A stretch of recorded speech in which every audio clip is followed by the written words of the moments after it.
نحمدہ و نصلی علی رسولہ الکریم اعوذ باللہ من الشیطان الرجیم بسم اللہ الرحمن الرحیم اللہم اصلح لنا شأننا کلہ ولا تکلنا الی انفسنا۔ ابو لہب کافر تھا مگر بے غیرت نہیں تھا۔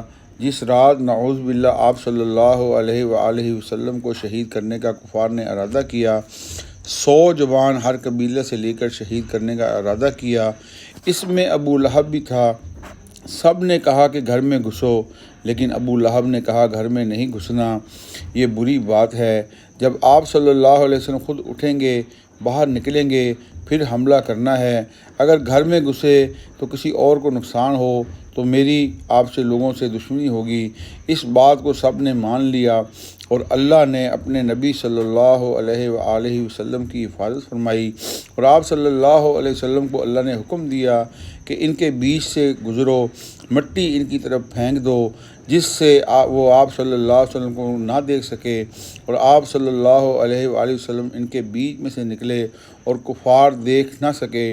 اس کے برعکس آج کے کافر منافق ساری حدیں پار کر چکے۔ یاد رکھیے اللہ کیوں ظاہر نہیں ہو رہا۔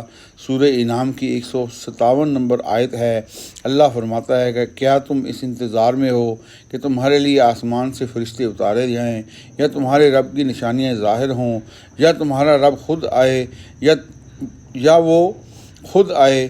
جس دن وہ اللہ کی نشانیاں میں سے کوئی نشانی ظاہر ہو گئی، پھر ایمان لانے والوں کو کوئی فائدہ نہ دے گا۔